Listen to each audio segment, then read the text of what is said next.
Oh, wait.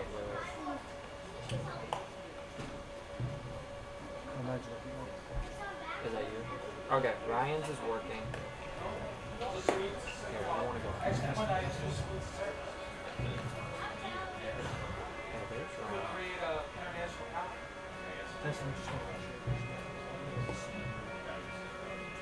one?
Live here from Falcon Park. I will join you just a tad late for a fun matchup today between the Auburn Doubledays and the Ottawa Cardinals, a non-PGCBL matchup. Hi everyone, I'm Brian Story alongside Luke Backman as we return for another game for the Auburn Doubledays. Luke, we didn't think this game would happen, but here we are right in the swing of things. Yeah, the rain isn't going to keep the Doubledays off the field. As of right now, little hour delay. No matter what, the Doubledays are back right now with that Snelko on the mound. Yeah, the Doubledays really were not at all affected by the rain showers that swamped Auburn just before this. That one hit deep. It's going to be the leadoff batter. Hitting a home run. The leadoff batter, Zachary Astak, crushes a home run off of Esther Alco to kick things off here in this non-conference matchup for the Auburn Doubledays, the Ottawa Cardinals, coming all the way up from Canada and making their presence felt, the 18U team. Zachary Astak start things off with a leadoff home run. Now batting center fielder number 45, Alex Lawrence. A quick first run given up by Eston Elko, the starting pitcher in tonight's contest. Elko sporting on the campaign a 6.91 ERA. That just went up a little bit after getting off the leadoff home run. The count now 1-0 against Alex Lawrence, the center fielder.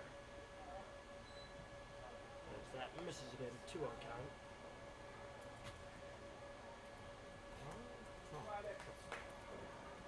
This game will just be 7 innings today, as it is an exhibition, non-conference. It doesn't count for the Doubledays' overall record.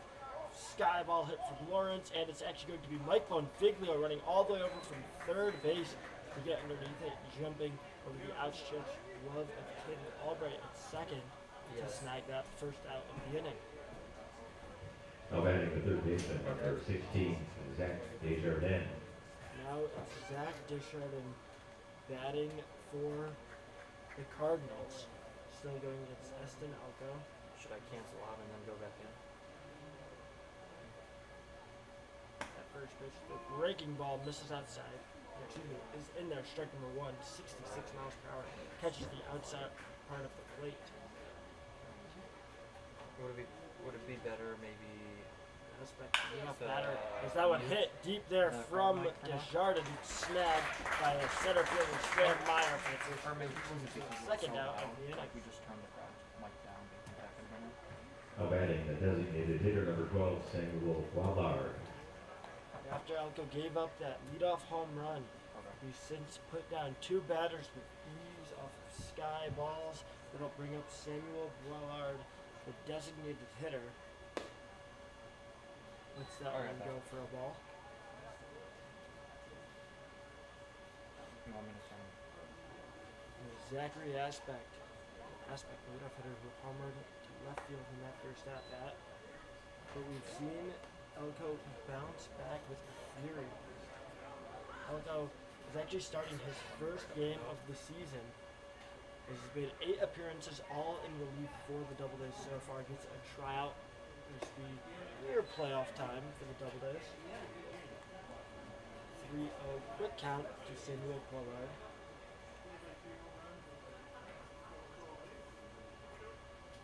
Already doing so right now. Is it the little blue skull thing? It's now a 3-1 count after that in their first strike.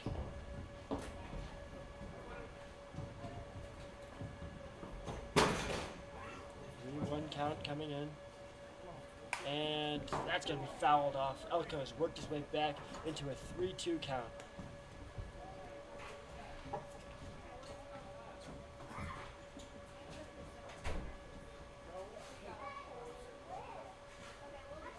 Off pitch.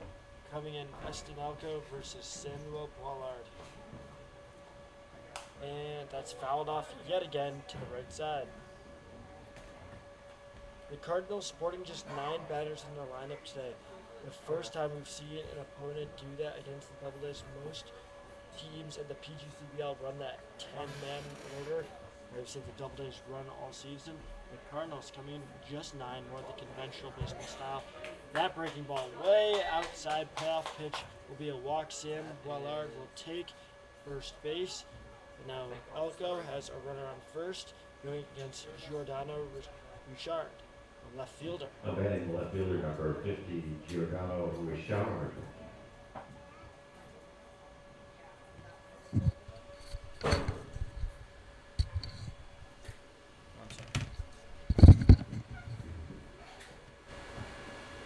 Giordano Richard batting now for the Ottawa Cardinals.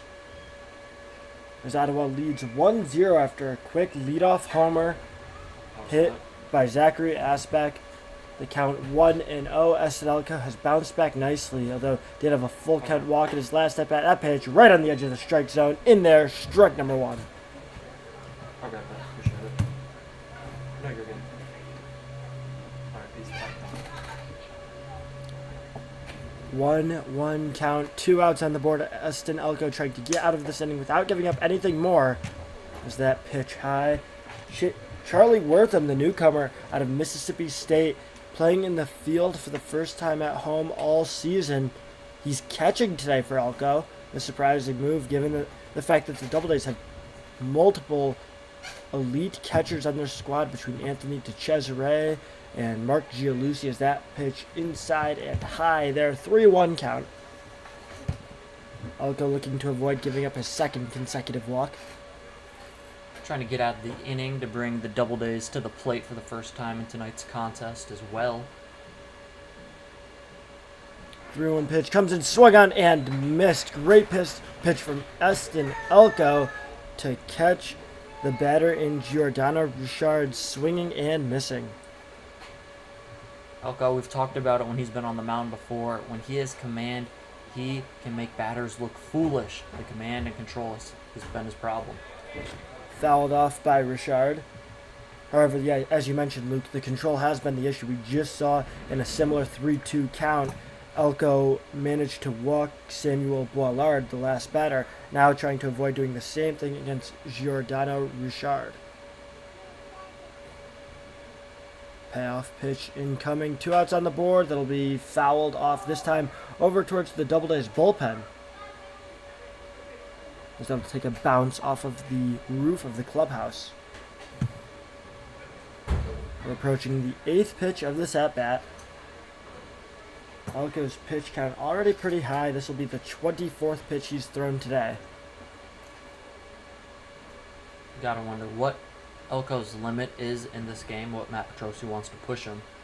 especially with it being an exhibition. That's cracked down between the first baseman and the second base. That'll be a quick single over to left field that puts runners on the corners. 2 outs on the board, but Auburn already trailing 1-0, does not want to fall behind by even more. 100%. 2 outs in the inning for Auburn. You just want one more. Get out of this inning, go regroup, and let your offense begin to do the talking and potentially make a comeback early in this ball game. As Ryan said, and we've talked about this multiple times, starting fast for the Doubledays, something they need to do. Already down a run, want to keep it at just 1 run. The lefty Olivier Diamond steps up into the batter's box going against Elko.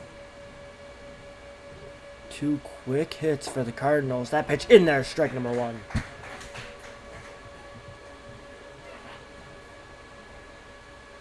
Elko's stuff has seemed to be okay. It just getting hit early by the Cardinals. As we saw, Boilard was able to take third base with ease there, considering he had a quick jump on the pitch that was hit by Richard, who was already trying to steal second just in case Richard struck out. And with that head start, made his way easily over to third base.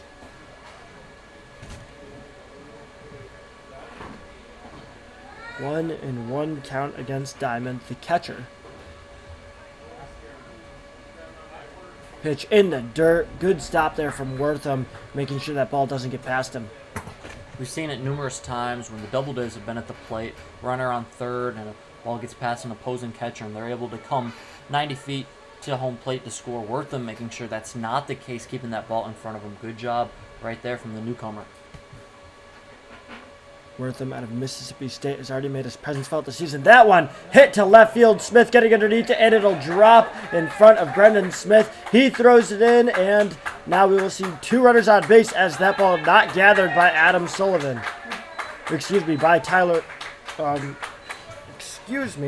the second baseman, Caden Albright, coming in to grab that one, but just loses it on the throw in from Brendan Smith. Right now, the Cardinals just seem to be finding the barrel of the bat with the ball. Everything they're hitting has been hard as that one made its way out to left field. Brendan Smith, tough angle he took on that one, but that ball was going to drop regardless, easily scoring a run and putting 2 runners in scoring position. Still 2 outs, so Doubledays desperately trying to find a way to get the final out. This has been a disaster start for the Doubledays as that first pitch gets called for a strike. Gabriel Blanco up to bat, the first baseman, with 2 runners in scoring position. And Luke, I'm sure many of the players on the Doubledays roster saw a matchup against an 18U squad and thought this would be easy, but there's a reason this 18U squad is challenging themselves, playing against PGCBL teams, against college squads. It's because they have the talent to do so, and we've seen the Doubledays get kind of stunned by them early on. Yeah, you're not traveling 4 hours to just playing a game you think you're going to get blown out. They are here to fight, and they have shown that fight through the first half of the first inning so far. So that one's outside for ball 1. 1-2 count to Blanco. 2 runners in scoring position. Elko desperately needs to get a stop here. And another ball in the dirt. Again, a great job from Wortham, stopping it with his chest and legs, not letting it go anywhere. Wortham getting tested behind the plate early in this ball game, and so far he's passed the test 2 times, keeping that ball in front of him and keeping a run off the board from potentially scoring from third. 2s across the board. That pitch is way outside on the breaking ball, 68 miles per hour. Makes it a full count. A ball loads the bases. A strike ends the inning.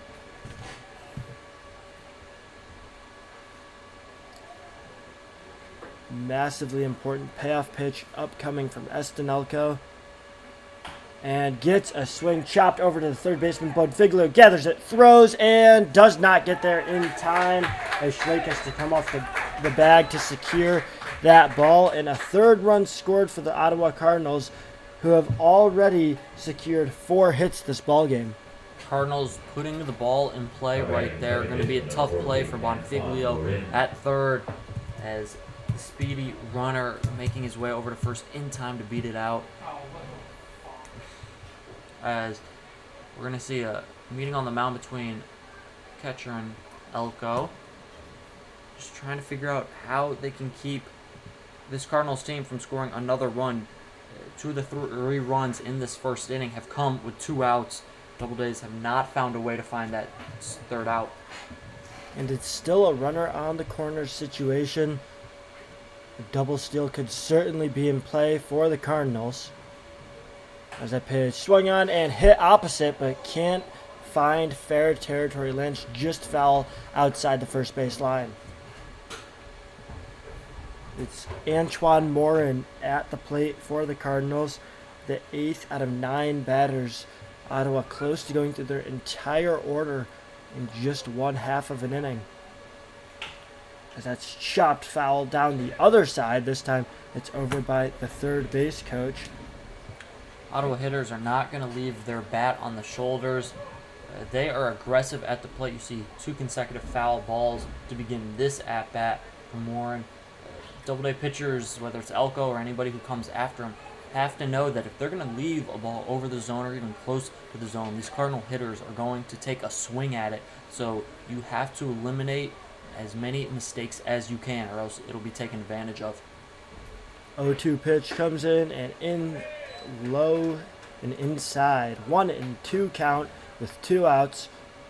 That pitch 83 miles per hour. Elko just couldn't seem to find the zone on that pitch. Not a bad pitch with an 0-2 count, but needs to work on finding that control. When he has it, he can deal, but hasn't had it yet this game. There, a beautiful breaking ball that drops right into the strike zone.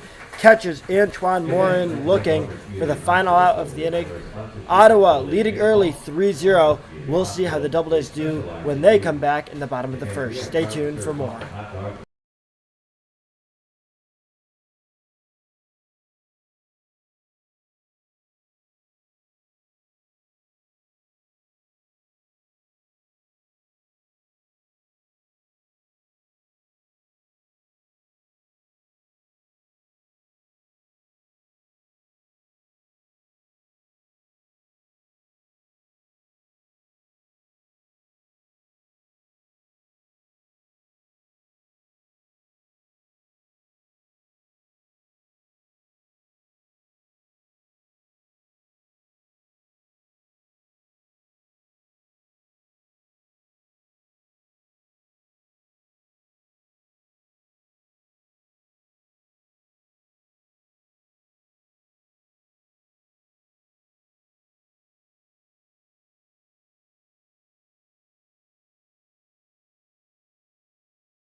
Back here in the bottom of the first, and the Doubledays need to respond with a fury after they fell behind 3-0 in the top half of the inning.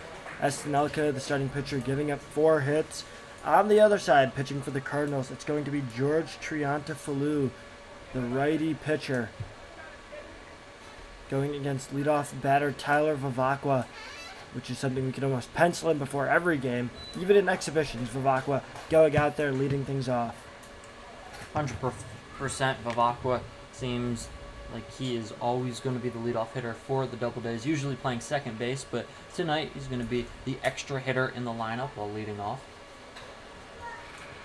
1-0 count after that first pitch got away from the catcher in Diamond. Quick 2-0 count to Vivacqua.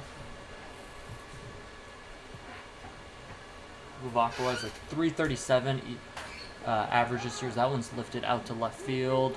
Will it drop fair? And it does not. Just barely foul in the Brown, as that makes it a 2-1 count. If it dropped fair, it likely would have been out of reach of the left fielder Giordano Richard. However, it'll bring a 2-1 count back to the batter's box. Vivacqua also leads the team in hits with 29 hits this season, so makes it easy to put him in that leadoff spot. You always want your leadoff hitter to get on, start a game strong, and the rest of the offense and lineup follow suit. Vivacqua's done that well this year. Vivacqua slotted in as the extra hitter tonight. Most of the time, either plays that second base spot where he's brilliant out there, or sitting in one of the EH or DH spots. However, yesterday we saw Vivacqua actually in center field, where he was, for the first time all season, he'll take a 5-pitch walk in the first at-bat of the night. That'll also bring Vivacqua's total this season in walks to 20. Or that would be his 20th walk, obviously.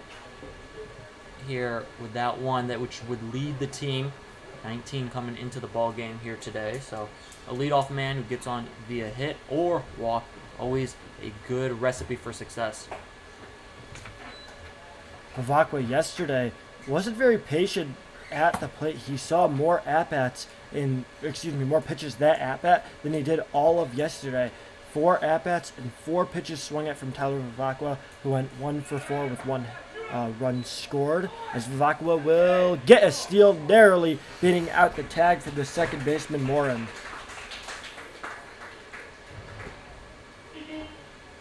That was a great throw from Diamond, right on the money, and good tag from Morin. But again, the speed of Tyler Vivacqua, not many catchers are going to be able to catch him stealing. Vivacqua just gets in there in the nick of time, but good throw down from the catcher to the second baseman. Tyler Vivacqua just better. Adam Sullivan at the plate, batting in the 2-hole tonight. Not a spot where we normally see him, but with his ability to, like Vivacqua, also rack up those stolen bases, it's not too surprising. Picked up a few yesterday. Yeah, Sullivan's been moving around the lineup. I think Matt Petrocchi just finding out where's going to be the best fit coming down the end of the season. Vivacqua hits it over the head of the shortstop Fortin. Antron Fortin can't get up to that. Vivacqua heading for home, and he'll make it with ease. And Sullivan will now take second base.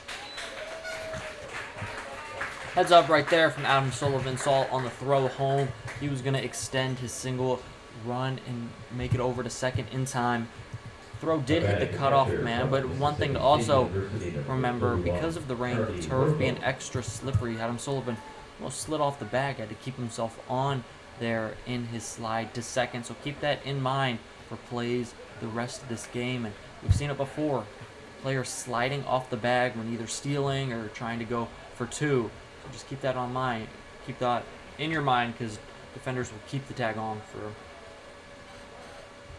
As the first pitch over the head of Charlie Wortham, the catcher who's batting in the 3 slot tonight. The Doubledays didn't start this game off on the defensive end well, but bouncing back with a vengeance here in the bottom half of the first. 2 quick base runners through 2 batters as Wortham works his way to a 2-0 count. Yeah, this is something we've seen the Doubledays do, and it's not always going to be a recipe for success going down early and then coming back, even if it's the first inning, but this is something this team has done. If they fall behind in the first, they can pick up their pitcher in a hurry. And Wortham working his way to a 3-0 count. On the season, Wortham hasn't had a ton of stats logged in, but from what we have so far, batting .400 on the campaign, someone who's instantly made his presence felt. We saw multiple base hits from him last night in a game where the Doubledays won 7-1 on Cancer Survivor Night, HOA's 5th annual event of that kind. Wortham lets that first pitch go for strike number 1. Unfortunately, I wasn't here last night, but it sounded like it was a fantastic event, and then concluded with some fireworks, which you can never beat fireworks. The packed house got to see arguably the best game the Doubledays have played all season, a 7-1 victory. That's fouled off by Wortham. The pitcher in Triantafilou works his way back to a full count.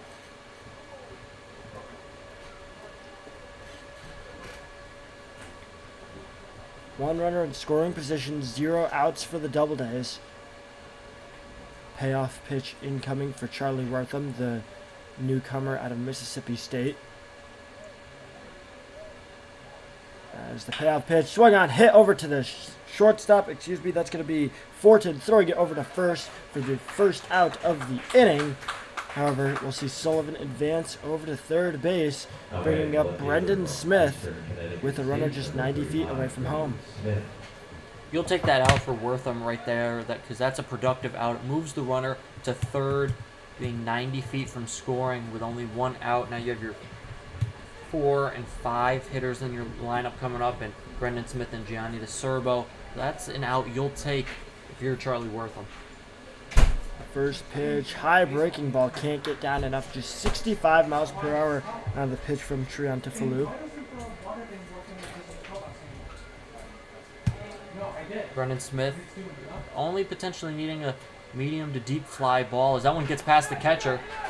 Looks like we won't even need a fly ball, as that's going to be Sullivan running in from third and taking home without even a throw. Doesn't have to slide. I feel like we had a little foreshadowing of that in the first inning, top half of the first inning, talking about how many times it's happened this season where a pass ball or wild pitch has led the Doubledays to take advantage of that and score a run. As case in point right there, Adam Sullivan scores via a wild pitch and pass ball. Smith has worked his way to an easy 3-0 count. The second straight batter the Doubledays have been able to work this count for. And that pitch will miss the zone. A 4-pitch walk for Brendan Smith, bringing up Gianni DeSerbo with a runner on first and still just 1 out. We're going to see a meeting on the mound right now for the Cardinals. As you got to feel they're excited, obviously, to take a 3-0 lead. Doubledays now, offense coming alive. 2 runs with a runner on first. Still only 1 out in the inning. Cardinals trying to talk about how they want to attack Gianni DeSerbo here, as we've talked about it many times. This Doubleday lineup can get hot, and they can get hot fast. Cardinals trying to cool the Doubledays off before they can get scorching. Brock Seguin opting to use one of his mound visits there. Interesting, because you saw Eston Elko for the Doubledays give up even more runs than we've seen the 2 given up from Triantafilou, but Matt Petrosi did not use his mound visit. Quick move there from Seguin as that pitch high and inside to Gianni DeSerbo. DeSerbo playing right field tonight. He's wearing the blue helmet with matching batting gloves and cleats. Chops at that one, fouls it off to the right side.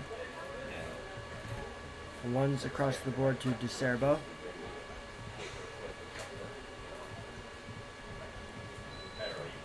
DeSerbo batting a solid .261 on the campaign, but his on-base percentage of .414 is what sticks out. Fantastic at securing walks. That's how he gets out. As that one hit into right center field, that'll advance Smith just to second base, as a good throw from the outfielders forces Smith to stay at second. But Gianni DeSerbo passing the baton, getting runners on both first and second with 1 out. DeSerbo, good job going a little inside out swing as he flares that one out to right center field. Good job by the right fielder Espec, who initially bobbled the ball but fired in a laser to keep Brendan Smith only at second base. Smith turned as he was looking at Matt Petrosi at third base in the coach's box, whether or not they were going to send him. Instead, they're going to stay with him at second, so first and second, still only 1 out for the Doubledays. First pitch to Parker Schwake, called for strike number 1. Schwake played in just 11 games so far this season for the Doubledays, batting .212, trying to make his presence felt here in the exhibition contest as the breaking ball curves in there. Great pitch there from Triantafilou to get ahead in this count 0-2. Oh yeah, this is the most success we've seen in at bat right here from the Cardinals pitcher trying to battle against Schwake. Schwake chops at that one, jumps all over it. Another quick single that puts runners on first, second, and third, loading the bases and bringing up Caden Albright, the second baseman, with a chance to do some damage and give the Doubledays potentially the lead. I talked about the Cardinals saying their offense not here to take pitches, and they will swing and they will expose mistakes. With the Doubledays offense doing that extremely well here in the first inning as well, making solid contact across their lineup. Albright fouls that one off. Albright defensively having an interesting adjustment from Matt Petrosi in the exhibition game. When we've seen Albright in the field this season, every single time it's been at first base. Well, today, he's getting a chance to prove his worth at second. Over here on offense has an 0-1 count, and that's going to be another blooper signal out there into right field. Again, just advancing each player one base, but this time it'll score a run for the Auburn Doubledays as they even up the score, and another mound visit from manager Rock Seguin. Excuse me. Simple enough for the Doubledays as they're just moving all the runners up 90 feet with the contact they've had.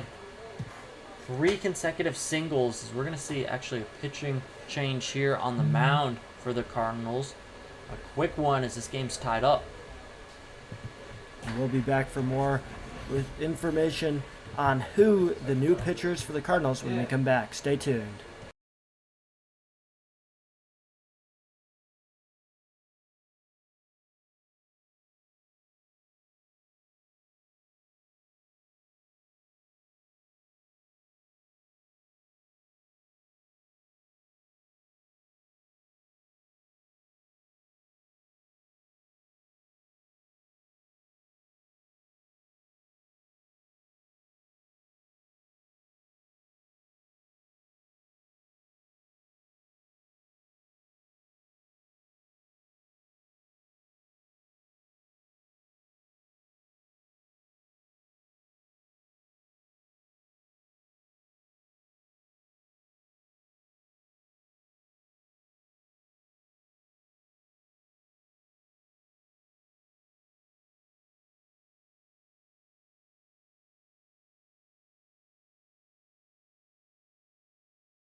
Zach Goslin on the mound for the Ottawa Cardinals, replacing a short-lived outing from George Triantafilou, the starting pitcher.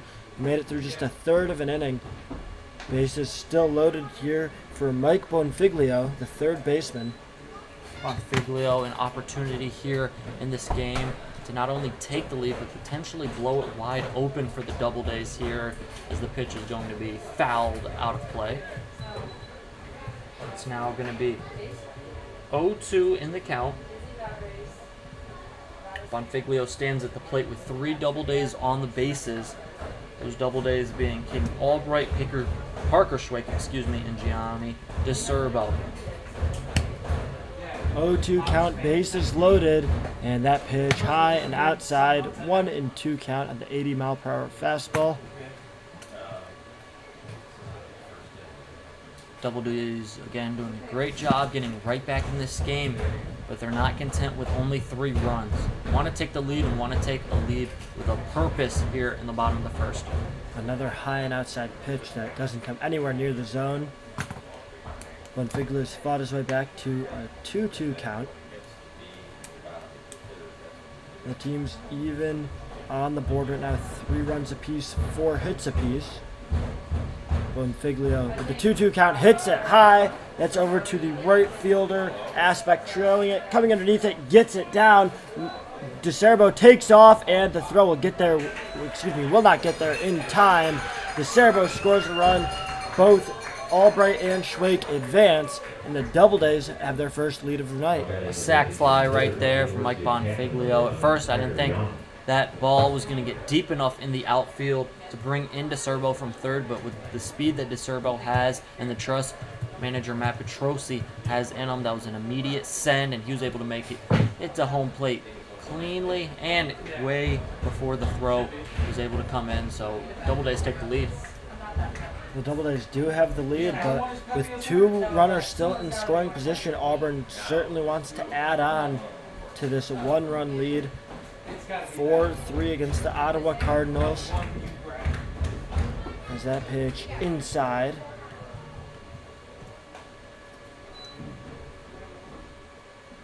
There was also great base running there from Parker Schwake and Caden Albright to both tag from their respective bases in advance, putting runners on second and third. As that's hit over to the shortstop, Fortin throws it over to first and will get the final out of the inning. Auburn strands 2 runners in scoring position, but will be content with their 4-3 lead for now. Stick around for more Auburn Doubledays baseball when we're back here in the top of the second.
Back here in the top of the second inning, Auburn leads over Ottawa 4-3, trying to improve their currently abysmal non-conference record.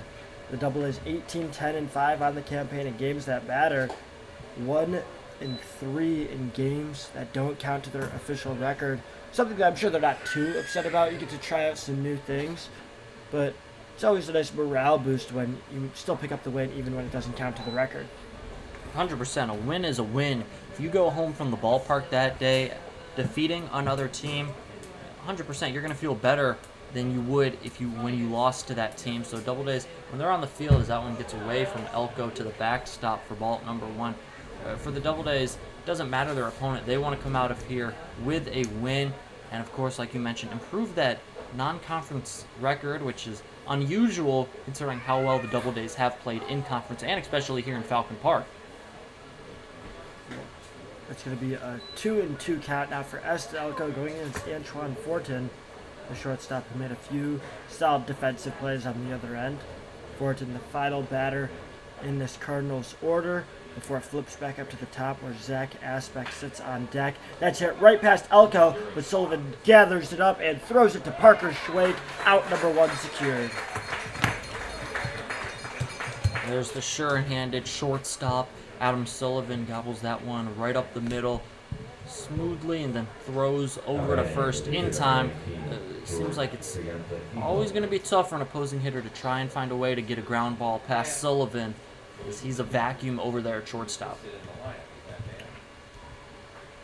The righty Zach Asbeck back up in the batter's box after hitting a home run to left field in his first at-bat.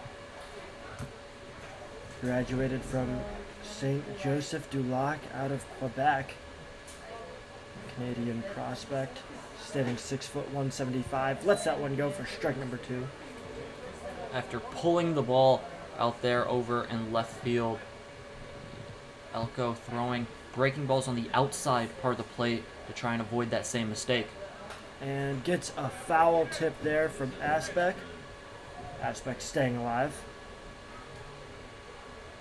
Aspect will be followed up by Alex Lawrence and Zach Desjardins, both of whom got out following Aspect's home run last time around. That breaking ball again on the outside. This time misses the zone, 1-2 count. Not a pitch I'm mad at. 0-2 count. You just had a pitch fouled off as well. I like the miss right there from Elko. Still ahead in the count and in control. The southpaw throws in the 1-2 swing and gets a swing and a miss. Drop third strike, and the throw from Wortham over to the first baseman in Schwig is in time. 2 quick outs for Eston Elko in what looks like it could be a bounce back inning for the southpaw pitcher. Yeah, this is the Eston Elko that is trouble for opposing hitters. One that can make them swing and miss and just feel confused at the plate, not knowing what Elko's going to throw next. We'll see if he can do go 1, 2, 3 here in the second. Now it's the center fielder Alex Lawrence looking to get revenge after popping out to Mike Bonfiglio in his first at bat.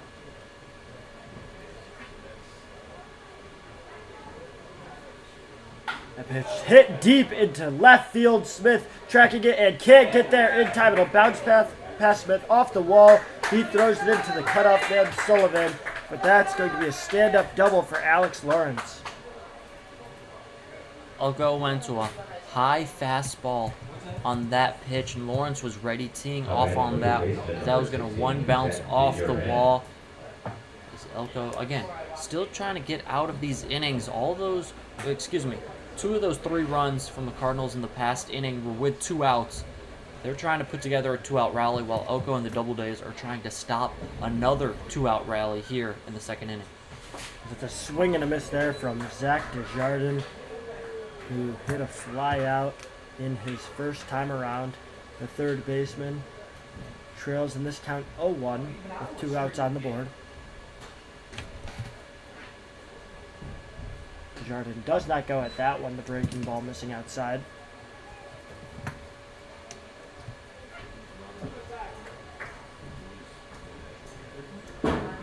Elko's fastball generally tops out at 83 miles per hour. His slower breaking balls in the mid-60s.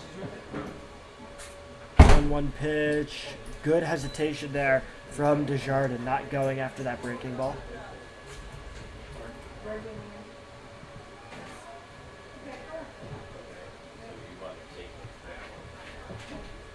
2-1 count, 2 outs. Elko gave up 3 runs in his first go around, trying to give up 0 this time around. So we hit 645, swing and a miss there. Desjardins can't touch that 82 mile per hour fastball from Eston Elko, who had been setting it up with a few breaking balls here and there. Whips one right by the unsuspecting Desjardins. The low fastball has been a pitch that Elko has had success with throughout this second inning. Looks like he goes back to it. The breaking ball catches Desjardins swinging, missing Wortham. Again, grabbing it, throwing it over to Schwig to end the top of the second. Doubledays not giving up a run. They still lead 4-3. Stay tuned for more Doubledays baseball when we return in the bottom of the inning.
Number 1, Sam Meyer.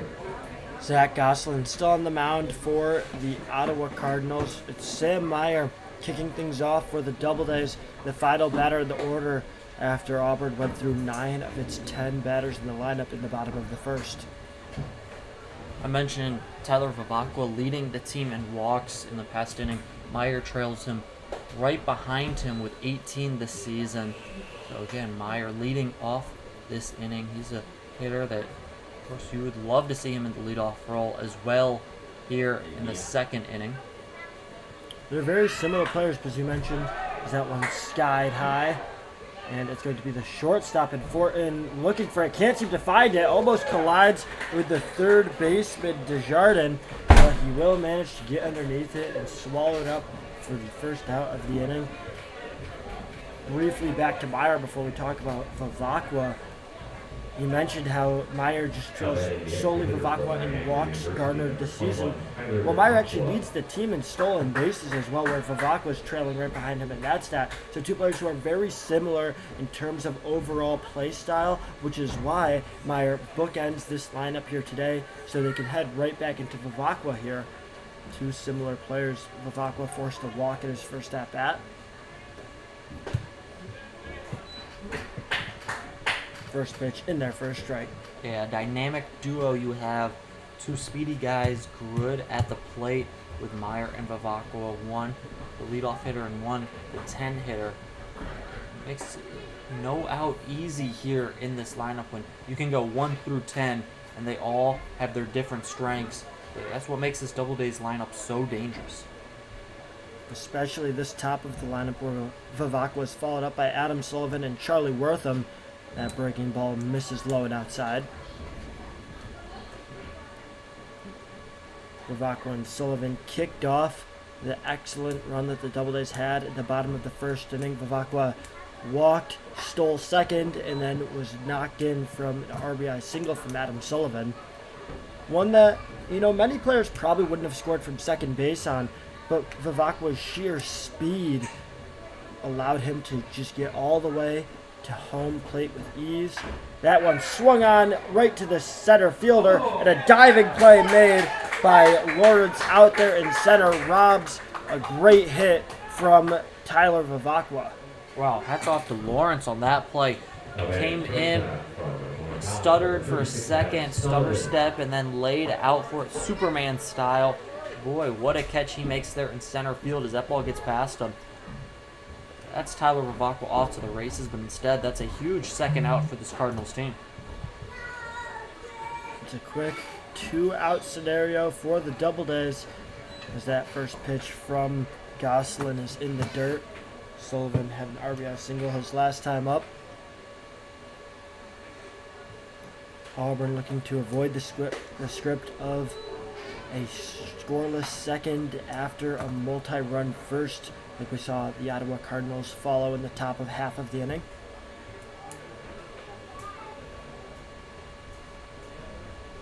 .2-0 pitch gets past the catcher Diamond to make it 3-0 very quickly to Adam Sullivan.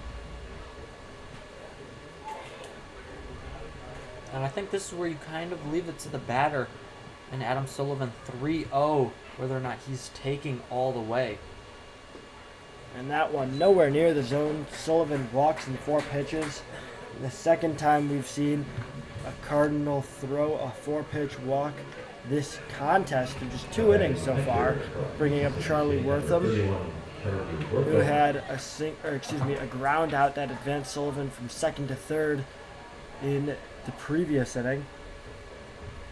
Sullivan's .431 on-base percentage is just perfectly represented with how he's done so far this game.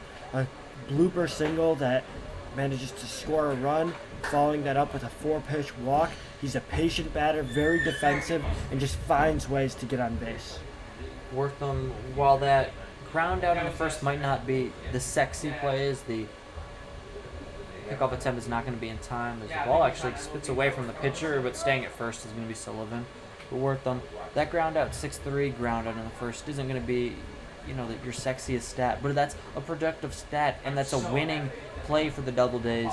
You are able to put the ball in play and advance your runner from second to third and make it all that more tough for a pitcher, I'll take that. That's a winning play any day of the week. I know manager Matt Petrosi probably feels the same way. Wortham has proven so far this season he's willing to just make the smart play, doesn't swing out of his shoes necessarily, gets those singles and doubles, racks them up, and just gets on base consistently. Sullivan takes off, won't even have a throw as that gets away from Diamond. Sullivan, however, would have made it there with ease. Actually takes a wide rounding of second and got about 30% of the way over to third. I think if Sullivan wanted to and maybe turned up a gear when he rounded third, had a chance to take it, but playing it safe smartly with 2 outs and the bat in Wortham's hands. That pitch way high and outside, 3-1 count. Wortham had worked his way to a 3-0 count in his last at bat before starting pitcher George Triantafilou got it back to a full count. Wortham trying to avoid that same fate. He hits that one into deep center field. It's actually going to be the right fielder coming down with it, as that's going to be Aspect making the play. The Doubledays can't find pay dirt here in the bottom of the second, but they still lead 4-3 as the Doubledays trying to pick up an exhibition game win. Stick around for more Auburn baseball.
Back here, top of the third inning, the Doubledays lead 4-3.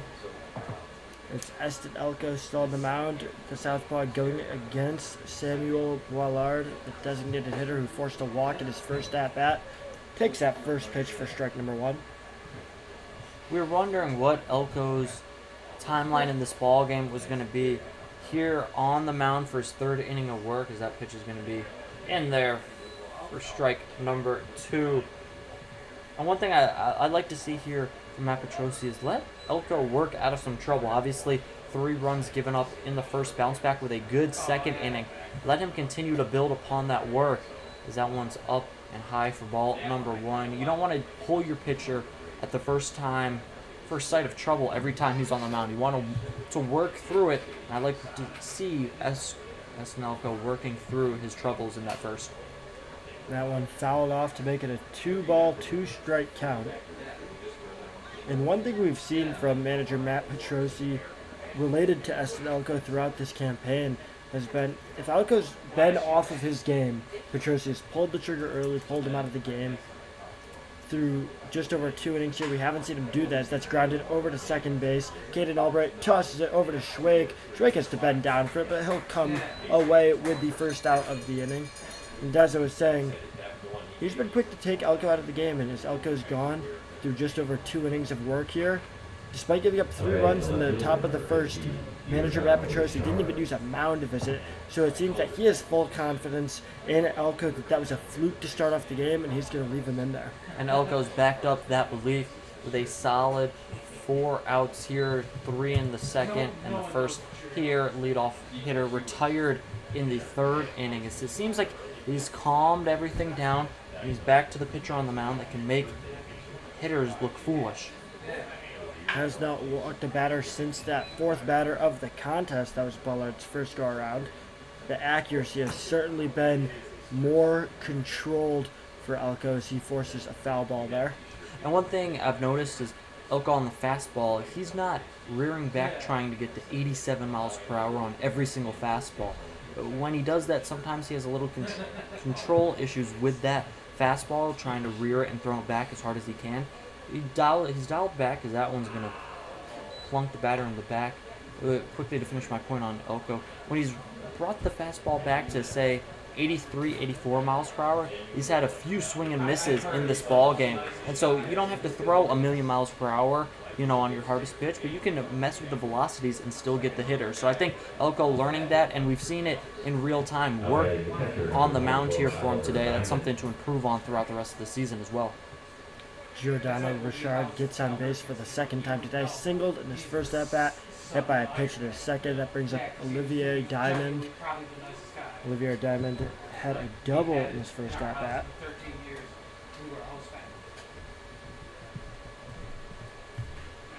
Falls behind at the count, 0-1 lefty batter against lefty pitcher.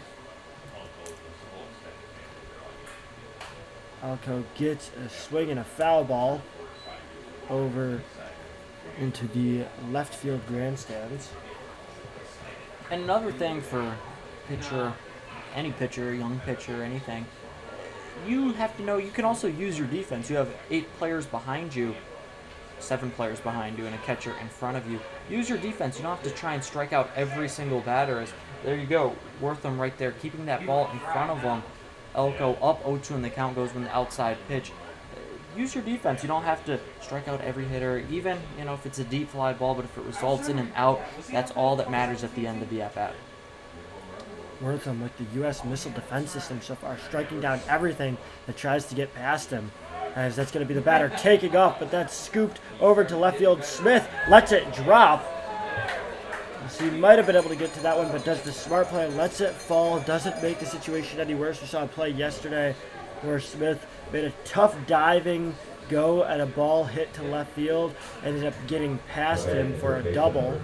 This time Smith lets it drop, so it's a base hit for Olivier Diamond. Giordano Richard advances to 2nd, and now with just 1 out, Ottawa has 2 runners on base. Yeah, that pitch was just flared out to left field, and Smith, I think, it probably lingered on his mind, that play where the ball got past him. That one's hitting the ground. Another single for this Ottawa squad as nobody will make a play at home. Great throw there from the right fielder, DeCerbo. Makes it so Wortham was able to be in between home and third. Would have potentially made the tag if Richard went for home. Instead, it'll be bases loaded, 1 out scenario. This is similar to how the Doubledays scored their runs in the first inning, as they were able to rack hits together, as we're going to see a mound visit and maybe the end of the game, an outing for Eston Elko as Matt Petrosi makes the sign to the bullpen as there's going to be a new arm for the Doubledays here in the 3rd inning. Elko sat down after 2 1/3 innings of work. Does outlast starting pitcher for Ottawa, George Triantafilou, but a quick one here for Eston Elko in the 7-inning contest. We'll be back after a short word from our sponsors here at Falcon Park.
it's a new hurler for the Auburn Doubledays. Zach Ruffing will take the mound for Eston Elko.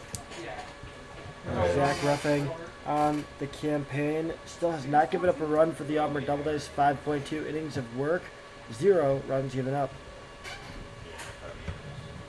Corners playing in on the defense, middle infielders playing in double play depth.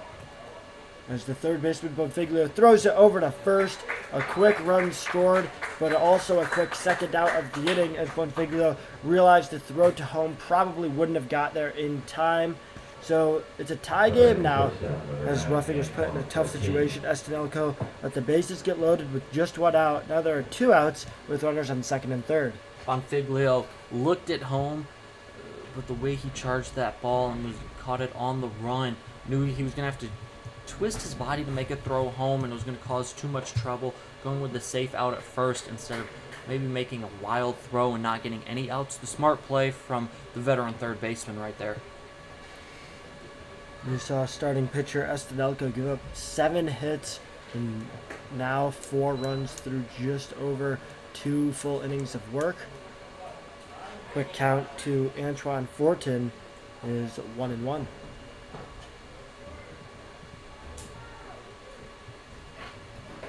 And a swing and a miss there. Fortin going after it, can't catch that ball on the outside part of the plate.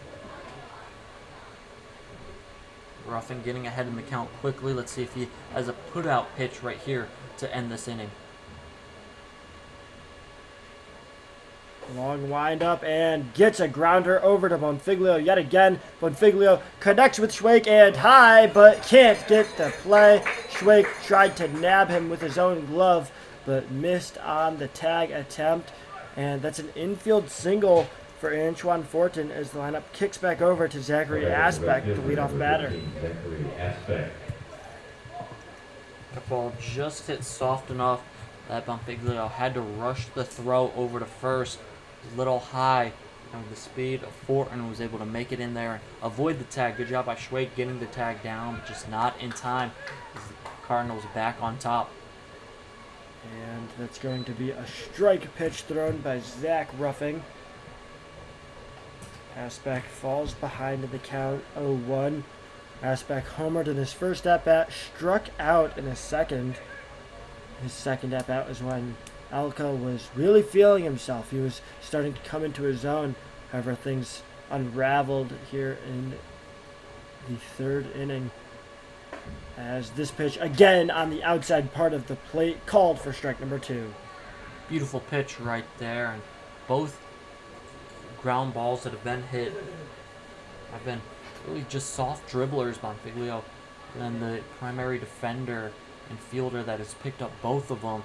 But again, soft ground balls, no hard contact off of Ruffing so far. And that's another grounder. This one rolls foul. His Aspect kind of hobbles there. Looked like that one might have sent a shock impact up through his body as it hit that kind of inside part of the bat. I think he got a piece of the leg. It seemed immediately out of the box, kind of was limping, kind of jumping, just testing his legs to make sure. I believe it was the front leg that got hit by the ball. As the leadoff hitter is going to go talk with his coach real quick. Or actually, no, he's just going to say, no, he'll eventually talk to his coach. Probably smart. You know, if the coach wants to talk to you, talk to the coach. I'd agree. Rock Senguin having a chat with him. Very short chat. He's ready to get back in the box. And Senguin has full confidence in his leadoff batter who got the Cardinals on the board early with that leadoff home run. It's an 0-2 count, however, to Aspect. He's trying to keep this rally for the Cardinals alive as Auburn trails 5-4. 2 runners on base for Ottawa. 0-2 pitch in the dirt, and that's a stolen base as the throw from Wortham forces Bonfiglio off the bag. Certainly could have got there in time, but just an off-target throw from the young catcher. Yeah, taking advantage of that pitch right there where the Cardinals on the base path making their way over to second. Wortham, like Ryan said, a throw on target would have gotten the runner, who just pulled Bonfiglio off the bag enough where they weren't able to get the runner, and the runner at first was able to advance to second, as that won't matter. Strikeout pitch thrown by Zach Ruffin to get the Doubledays out of the inning. We'll be back for more Auburn baseball when we return in the bottom of the third inning. Stick around for more.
It's Brendan Smith kicking things off for the Auburn Doubledays here in the bottom of the third inning as they trail yet again. It's a 5-4 ball game. Auburn behind after a 2-run spurt from the Cardinals in the top of the third. Doubledays will have to make another We'll have to make another comeback attempt in this ball game. Ryan mentioned Cardinals grabbing the lead in the top half of the third inning. Doubledays only down by a run though, knowing with their offense they can get that back in plenty of time, as I believe we're seeing some defensive substitutions here in this bottom of the third inning. We'll let you know those as soon as we find them out as well. But as for now, Brendan Smith coming up to the plate to lead off this inning. Smith has really come into his own as of late. Look at what he's been able to produce on the stat sheet, batting .261. But I always come back to that on-base percentage. A very impressive mark of .485. Smith knows how to get on base, and his slugging also isn't too shabby. He's put together his fair share of extra base hits so far this campaign. As it's a 2-0 count, Smith lets those 2 balls go by.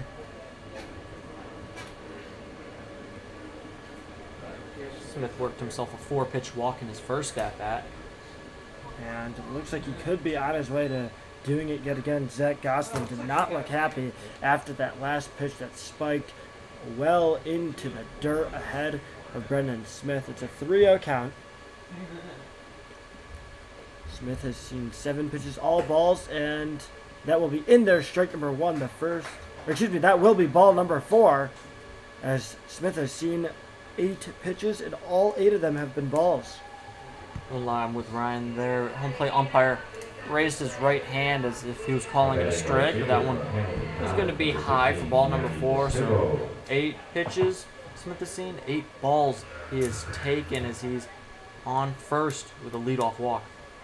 And that brings up Gianni DeCerbo, whose single really started that rally that the Doubledays had late in the first inning. When there were already a few outs on the board, we saw Gianni DeCerbo have that single that scored Adam Sullivan, advanced Brendan Smith, and then it was followed up by Schwake doing some damage. Albright getting another single.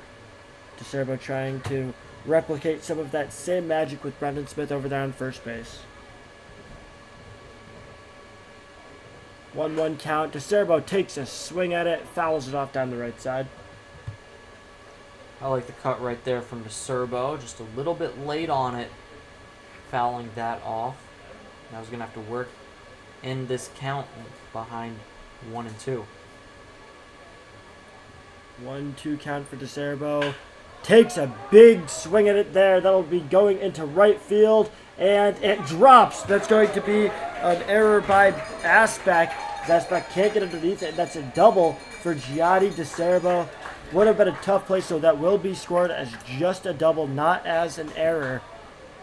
A great hit there from Gianni DeCerbo, who's now 2 for 2 on the night. Now batting the first baseman from Serbo not only making contact with that one, but putting power on it as Aspect had to take a strange route, kind of going diagonally to his right to try and catch that ball. Had to make a weird slide at the end, and anyway, he was able to make the catch.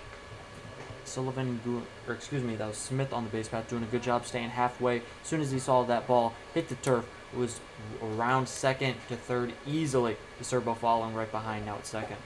And the Doubledays have 2 runners in scoring position. The tying run on third, the leading run on second. As 2 quick balls in this at-bat for Parker Schwake will cue a mound meeting between Olivier Diamond and the pitcher Zach Goslin. Goslin has really struggled in this 3rd inning, as he's given up a double as well as a walk to Brendan Smith. Parker Schwake and Caden Albright each got singles their last time around. The duo of Goslin and Diamond wants to avoid that same fate. Yeah, they know with one swing of the bat, 2 runs can score easily with DeCerbo and Smith on the base paths. They're trying to find their best way of attack against Parker Schwake. 2-0 pitch way outside. 3-0 count now. As Schwake a ball away from walking out over to first base and loading the bases. Would be the second 4-pitch walk that Goslin has thrown this inning. And that'll catch the outside part of the plate, for strike number 1. Great pitch from Goslin, but now the question is, can he put multiple of those together in an at-bat? Schwake readies for the swing and whiffs at it. He attacked that 79-mile-per-hour fastball. Couldn't seem to catch a piece of it. On deck is Caden Albright, the second baseman, and that pitch misses outside and low. The Doubledays have the bases loaded. Caden Albright had that same situation last time he stepped up when he managed to single.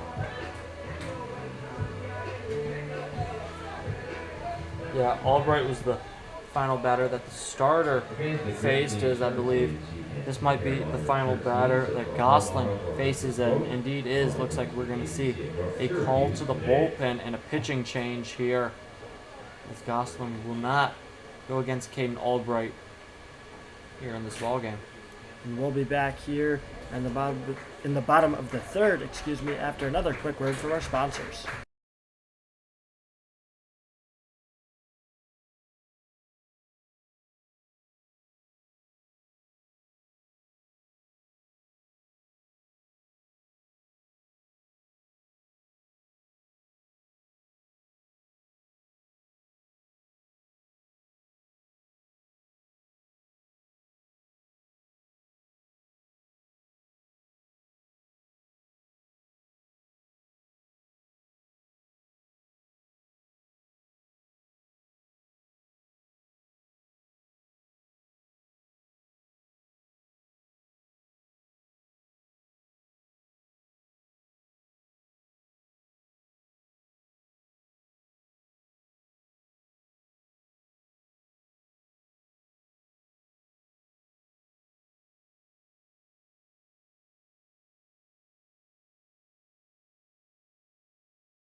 baseman, number 9. Another quick outing for an Ottawa pitcher. George Triantafilou was replaced by Zach Goslin. Goslin gets sat down in the dugout after he loaded the bases yet again. It's Caden Albright stepping up to bat with Parker Schwick on first, Gianni DeCerbo on second, and Brendan Smith on third. As that's a deep shot there from Caden Albright, and it'll drop over the head of Richard in left field. All 3 runners on base coming home, and that's going to be a bases clearing double for Caden Albright as he makes his name known here in the bottom of the 3rd inning, giving the Doubledays the lead. Albright already had an RBI single in the first. Oh, what about a bases clearing double here in the 3rd? Got a hold of that one and sent a rocket out to left center field over the head of Richard out there in left field, easily scoring the first 2 runners, and then coming all the way around from first was Parker Schwake, who was hightailing it around the bases, coming in to score without a throw. Huge double right there. That one's going to hit the head of Bonfiglio. He's not happy about that, but will take his base. Yeah, after nearly every time we've seen a batter get hit in the head, they seem angry about it, as they should be. That's a play that's just scary to see. Never like to see it. That will put runners on first and second for the Auburn Doubledays with Tyler Young up to bat. Cardinals still haven't recorded an out against the Doubledays in this inning. The Doubledays will have their 6th man of the inning come to the plate, and Tyler Young. Young grounded out in his first at-bat. That was the at-bat that ended the first inning rally where the Doubledays plated 4 runs. Auburn having already scored 3 here in the 3rd, trying to add more with 2 runners on, nobody out yet. That's a 2-0 count. Young was trying to lay down a bunt right there. Should be a 1-1 count. Now that's a team player. If you're Tyler Young, laying down a bunt in this situation. As the pitch not swung on a throw down to second, Albright retreats back to second base as Diamond threw it over to Morin, trying to nab an unsuspecting Albright.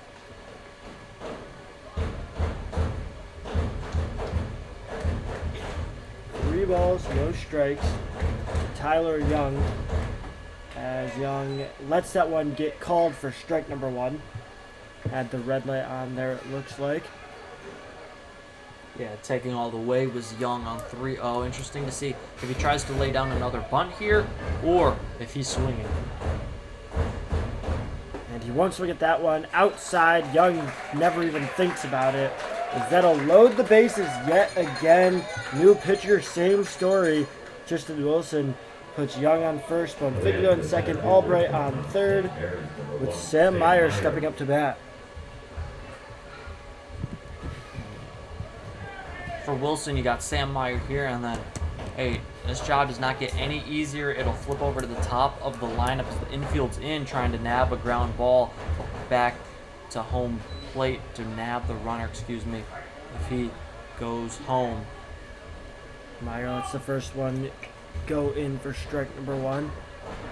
And if you're Ottawa, just not sustainable, already giving up 6 walks through not even 2 full times through the Doubledays order. As that pitch over the head of Sam Meyer, we've already seen one Doubleday get plunked in the helmet by a pitch. Wilson in relief right now, having a hard time with his command, not able to find the strike zone. Doubledays not expanding the zone. Good job by the hitters so far, too. 1-1 count. Meyer doesn't go after that one. Good stop from Diamond.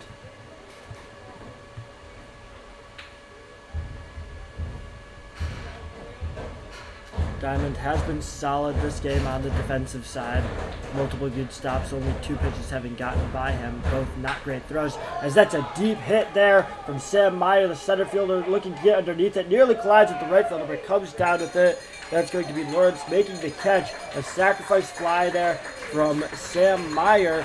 Scores another run for the Auburn Doubledays, who now lead 8-5 with just one out in this third inning. We talked about earlier in the game, Charlie Wortham, he had a productive out on a ground ball, advancing the runner from second to third. Well, you want to talk about the definition of productive out right there from Sam Meyer. Sac fly, deep fly ball into center field, scoring a run, and also advancing another runner over to third. So you got runners on the corners for the top of the lineup. Even though Meyer isn't going to be on the bases right now, he's going back to the dugout feeling like he did his job. It's an 8-5 ball game. The Doubledays still trailing in the hits department, trailing 8-6 from an Ottawa team that was dinking and dunking all over the place. As Meyer going to run over to, or excuse me, Tyler Young going to run over to second base. The steal there for the Young base runner. Yeah, Young taking advantage of the runners on the corner in the situation, seeing whether or not they're going to test the Cardinals, see if they throw down or not. They decided not to, so he gets his easiest stolen base of the season. That's his second stolen base of the campaign. Meyer, not the speediest guy, but can take advantage of a good situation if he needs to. As Vivacqua has gotten ahead in this count, 2-0. Worked a walk at his first time around, flew out in his most recent at-bat. And doesn't go after that one. Will be called a strike on the outside part of the plate.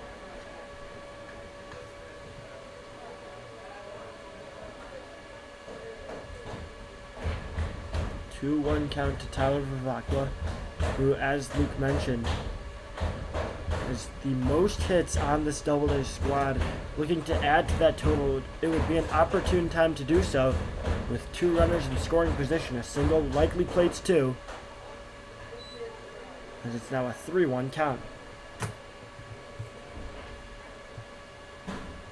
Definitely would feel like you could put two in with a ball that gets out of the infield if you're Vivacqua. Is the infield playing in? Again, ground ball, they're going home with it, trying to nab the lead runner. And a great hit there from Tyler Vivacqua, who knocks it into right field. That scores at least one, and it looks like two will come in for the Auburn Doubledays, as both Tyler Young and the batter in front of him, Mike Bonfiglio, score for Auburn. That makes it now a 10-5 ball game. Doubledays, great base running throughout this inning, taking the extra base, coming around to score. As you see right there, Tyler Young from second, flying around the bases. Third base, when he saw the throw come in, put it into another gear, sliding into home safely, extending this Doubledays lead. 6 runs here in the third inning, for a total of 10 in this ball game. Adam Sullivan up to bat. He's gotten on base both times this game, first via single, second via a walk. Still just one out. Vivacqua on first, looking to potentially steal in the next few throws or so. It's a 2-0 count. The Doubledays have seen a pretty impressive arm from Olivier Diamond, the catcher for this Ottawa squad. As it's now a 3-0 count. 3 pitches that haven't been too close to the strike zone.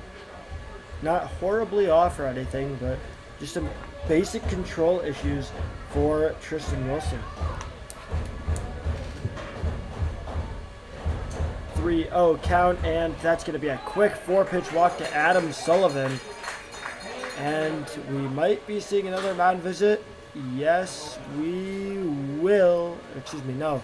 We will not see a mound visit, as the manager for this Ottawa squad, Rox Seguin, just took a few steps out of the bullpen, yelled something over to his relief pitcher, but is not going to use one of his mound visits quite yet. I'm sure he's letting his pitcher know, hey, get it together right now. Throw strikes. There's only one out, and this is the only hitter for the Doubledays that is not hit already in this inning for Wortham. Wortham trails in the count 0-1. And Wortham actually the only Doubledays batter other than Sam Meyer who has yet to get on base. Both of them, however, have had good at-bats, advancing runners. Meyer had a sac fly.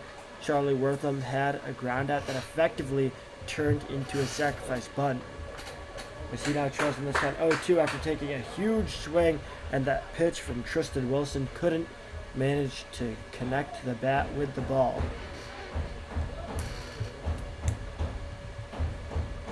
Both runners take off, or excuse me, just Vivak will take off. That'll be followed by Adam Sullivan, then taking second. It looked like Sullivan was originally hesitant to go, took a few steps off, but was about to retreat back to first. But then when the throw was made down to third, Sullivan knew he could reach second with ease. Yeah, Sullivan following the lead of Vivakwa there on the double steal. Vivakwa sliding into second. Sullivan, who had taken a great secondary, knowing Vivakwa was probably going to go, read it perfectly with Vivakwa in there safe. Sullivan delayed steal. Runners on second and third. Huge opportunity for Brendan Smith. Brendan Smith trails in this count 0-1 after the strikeout from Charlie Wortham put the second out on the board for the Auburn Doubledays. Ottawa trying to stop the damage at just 6 runs this inning, but they will get that, as it's going to be the shortstop Fortin coming down with the line out from Brendan Smith. The crack off the bat indicated that might have been a potential base hit, but a good play there from the shortstop to come down with it. The Doubledays, however, got their lead back with force, now leading 10-5, doubling up the Ottawa Cardinals. See how the Doubledays defense does when they come back here in the top of the 4th inning.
The Auburn Doubledays leading 10-5 over the Ottawa Cardinals here at Falcon Park. We're live here in the 4th inning. Ryan Story alongside Luke Backman on the call. And it's still going to be Zach Ruffing on the mound after he worked his way out of a sticky situation in the top of the 3rd. Starting pitcher Eston Elko loaded the bases with just 1 out, as 2 runs eventually did end up scoring for Ottawa. Both of them credited on the stat sheet to Elko. Zach Ruffing 0-1, lets that one low, 1-1 count.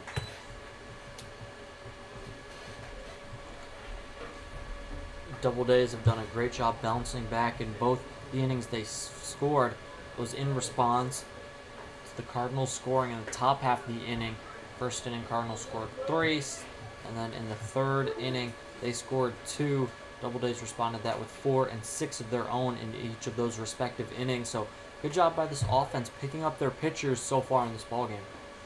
Another pitch in the dirt from Zach Ruffing. He's looking to avoid walking his first batter of the night.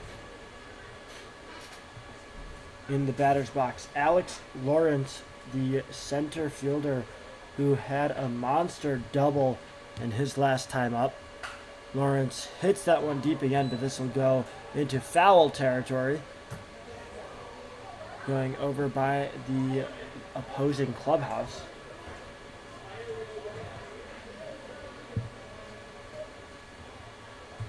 Three balls, 2 strikes, payoff pitch incoming, and a fly ball that's going to be popped up. It looks like the shortstop Adam Sullivan's going to come down with it for out number 1. Adam Sullivan showing his captain-like tendencies, and especially shortstop. You're the leader of the infield, calling off Bonfiglio right there for that pop-up. Shortstop, on the top of the totem pole in the infield. So Sullivan doing a good job feeling that one was his to record the first out. Yeah, smart by Sullivan. He knew, and Mike Bonfiglio at third knew that Bonfiglio could have made the play, but just to avoid any potential miscommunication issues, Sullivan going to call for that one every single time. As it's now a quick 0-2 count for Zach Ruffing as he throws two brilliant pitches to Zach Desjardins that Desjardins just looks at them, doesn't make any attempt to swing after him. As a swing and a miss from Zach Desjardins, saw two go by, didn't go, wanted to finally go after one, and got a bit too greedy. Swings at the low 77-mile-per-hour pitch. 2 consecutive strikeouts for Zach Desjardins in his last two at-bats. That might be the most impressive at-bat a pitcher has had here in this ball game tonight, as Ruffing threw 2 beautiful pitches. That one's going to be in there for strike number 1. And then on that third pitch, knew Desjardins wanted to let his hands go and the bat go. Went out of the zone and got him chasing. Great sequence of pitches. Sam Willard hits it right over to the second baseman. Albright tosses it to Schweig as relief pitcher Zach Ruffing goes through this Cardinals order 1, 2, 3. And we'll be back here in the bottom of the 4th. Another shutout inning for Zach Ruffing. Stay tuned for more Auburn Doubledays baseball.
(10-5) ball game as Auburn started to pick things up here on the defensive end and offensively. They scored 6 runs their last time around in the batter's box. Now it's Gianni DeCerbo trying to make it 2 consecutive great innings for the Doubledays as that first pitch high and inside.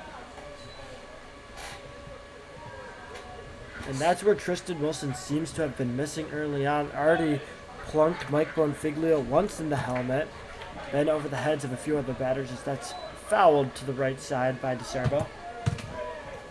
DeCerbo himself has had a nice night at the plate, a single and a double so far. He's looking to add to that total here. 1-1 count. DeCerbo lets it go.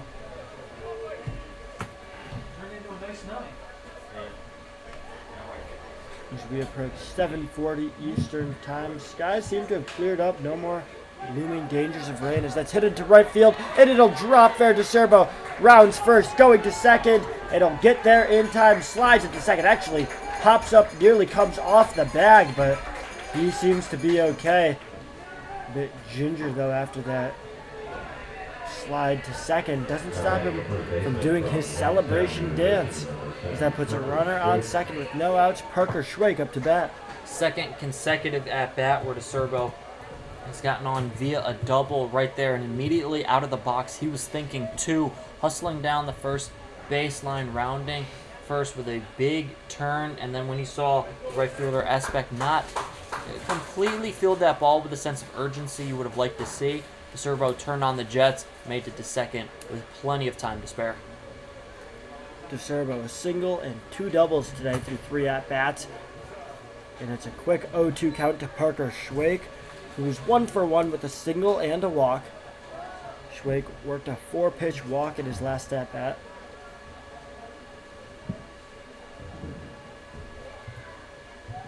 And hits it directly back to the pitcher, who bobbles it and throws it to first, where that's going to be Blanco making the first out of the inning. Wilson staying with that ball. Some pitchers on the original little bounce off his glove. Some pitchers might have panicked right there, but Wilson staying with it, was able to recollect both himself and the ball and fire to first in time, and also keep DeCervo over there at second, not advancing to third on the dribbler back to the pitcher.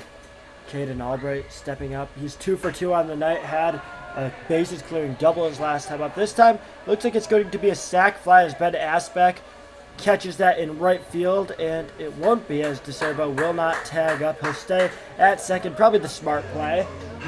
But now it's gone from someone on second with no outs to a runner on second with 2 outs. Mike Bonfiglio steps up. He was hit in the head by Wilson last time, and I believe that was the second batter that Tristan Wilson faced. Gets a chance to go again this time around, unless that first pitch dropped for strike 1.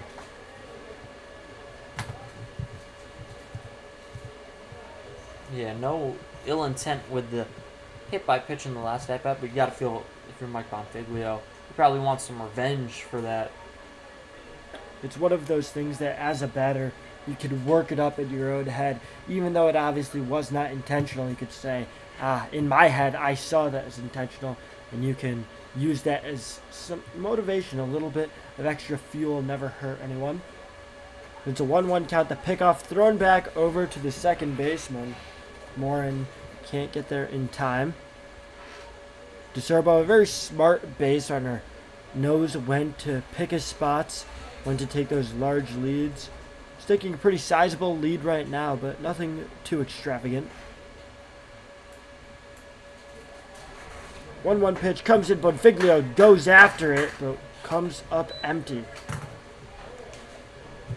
Big swing right there from Bonfiglio, trying to get a hold of that one. He's unable to connect with it now. Having to battle with 2 strikes and 2 outs in the inning. And a 2-2 count, 2s across the board with a runner on second. That pitch, a 69-mile-per-hour breaking ball that just dipped below the strike zone. Smart, disciplined batting from Bonfiglio, not going after a pitch that he can't reach. And this pitch does not catch the zone. Bonfiglio looked like he might have thought it did, but instead they'll make it a full count. Great eye there from Bonfiglio. That was a borderline pitch. Seems like he saw it the whole way out of the hand of Wilson.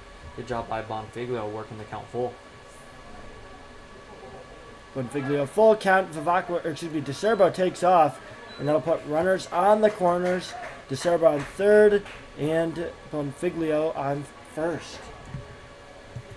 DeCervo stealing third there wasn't a guarantee because he didn't have to go. Obviously, when you're a runner on first and 3-2 outs, you go to get the head start. But pitcher could have thrown down and still got him because there was no one forcing DeCervo to go to third. So nice stolen base right there for Gianni DeCervo, coming 90 feet closer to home plate. Certainly a great heads-up play, and this is now a situation where we could see the Doubledays try to send Mike Bonfiglio over to second to get 2 runners in scoring position. On the season, Bonfiglio has just 1 stolen base, but this is as opportune of a time as any for him to go. And that's swung on, fouled off by Tyler Young. Young forced a walk in his last go-around.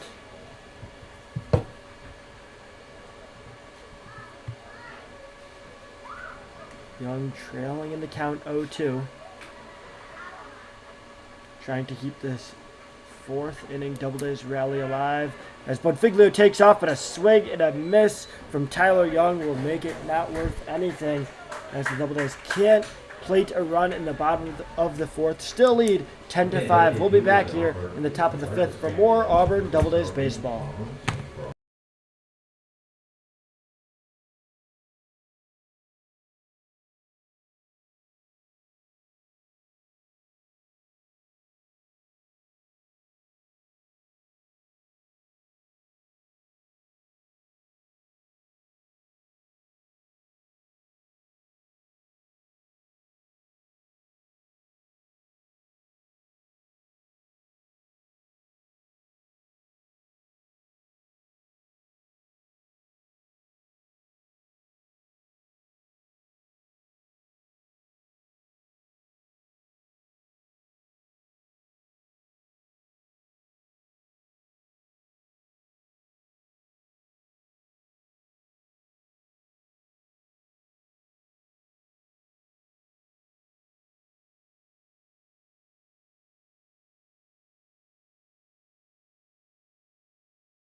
Back here in the 5th at Falcon Park is I'm Luke Backman and broadcast partner Ryan Story right here next to me.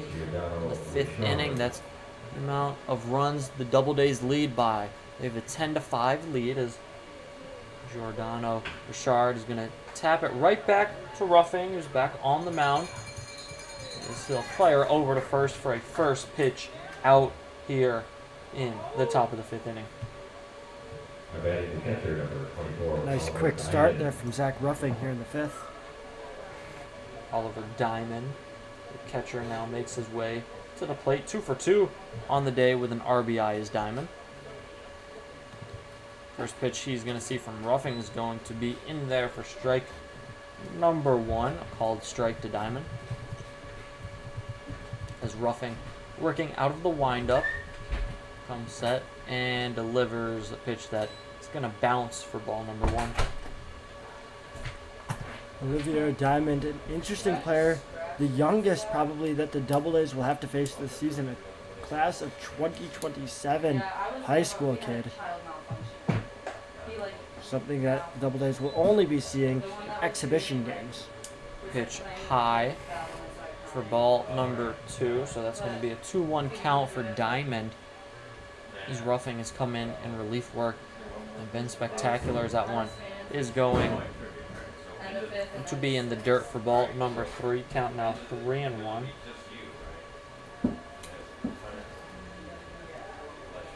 Middle infielders playing in the back of the infield as the 3-1 pitch is inside for ball number 4, so that would be a 5-pitch walk to Diamond as he'll take his base with 1 out in the 5th inning as Gabriel Bianco comes to the plate. The first baseman, number 22, Gabriel Blanco.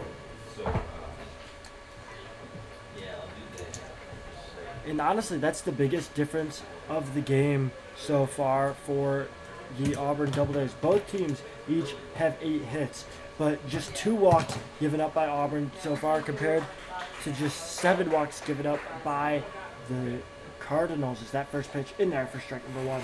Perfect pitch right there from Ruffing to Blanco, who himself has had a nice night at the plate. 2 for 2 with an RBI. As that one's going to be hit on the ground, that's going to be to Bonfiglio. To second for 1 to first. Not in time for 2. But a nice turn from Bonfiglio over to Caden Altright to get the lead runner at second. But not able to turn the double play as Blanco just beats it out by a step. But either way, that's going to be the second out of the inning. Bringing up Antoine Warren. Very smart play there from Bonfiglio. I didn't think he'd have enough time to get there, but he made it look easy with how quickly he turned and gathered that throw. Pitch is going to be in the dirt, but kept in front. Charlie Wortham for ball number 1.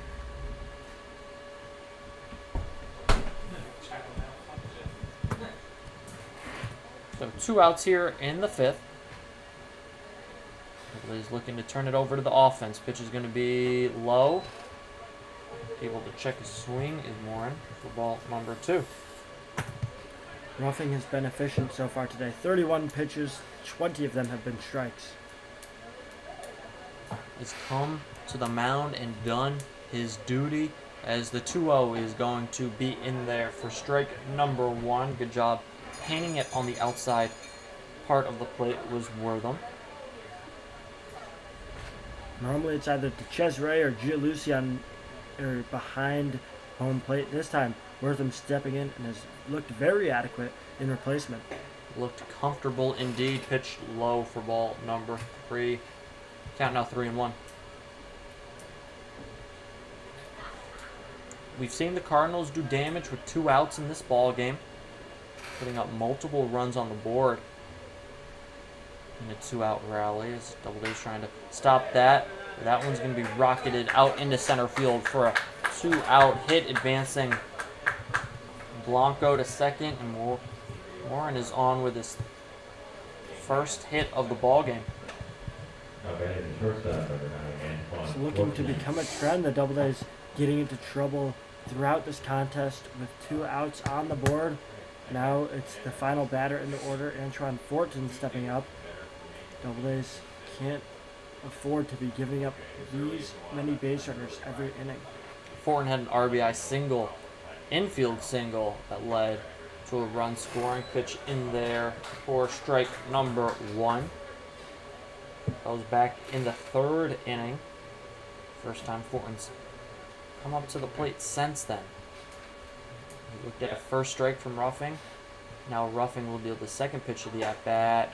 That one will be high to even the count at 1-1.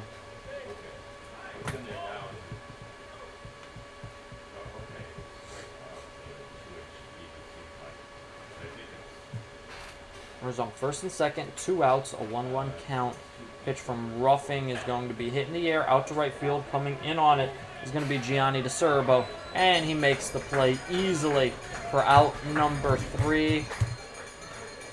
Zach Ruffing, another excellent inning of relief here in the top of the 5th.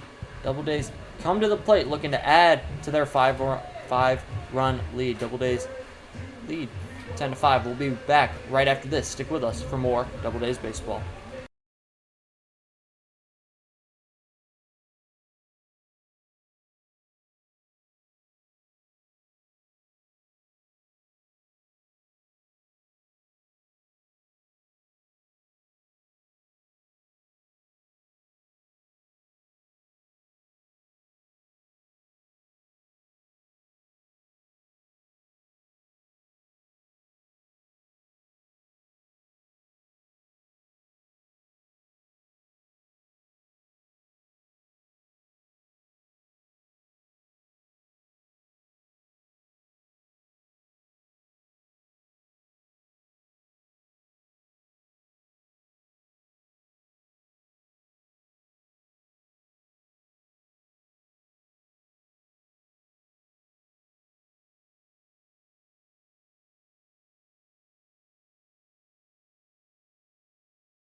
Center fielder Sam Meyer leads it off for the Doubledays in the bottom of the 5th.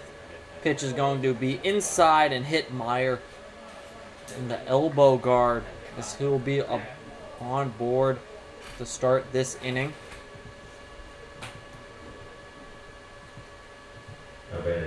Meyer getting on base for his first time of the night. Second hit by pitch. We will see in this ball game as Vivacqua comes to the plate. The switch hitter Vivacqua will hit from the left side with the righty Wilson still on the mound. Left side of the infield, especially the third base, men playing in on the grass. Middle infielders playing closer to the bag, trying to roll two for a double play. First baseman holding Meyer on as Meyer goes. Pitch is going to be on the ground, over to short, stepping on the bag to shortstop, firing to first in time. A hit and run gone wrong for the Doubledays right there. That was because the shortstop Fortin was coming over to cover the bag on the steal attempt.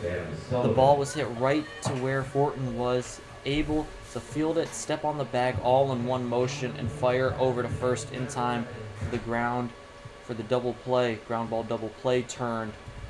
It was just unfortunate right there. Solid contact made from Vivacqua, just right to where the defender is. As Sullivan is going to loop one out there to left field for a hit.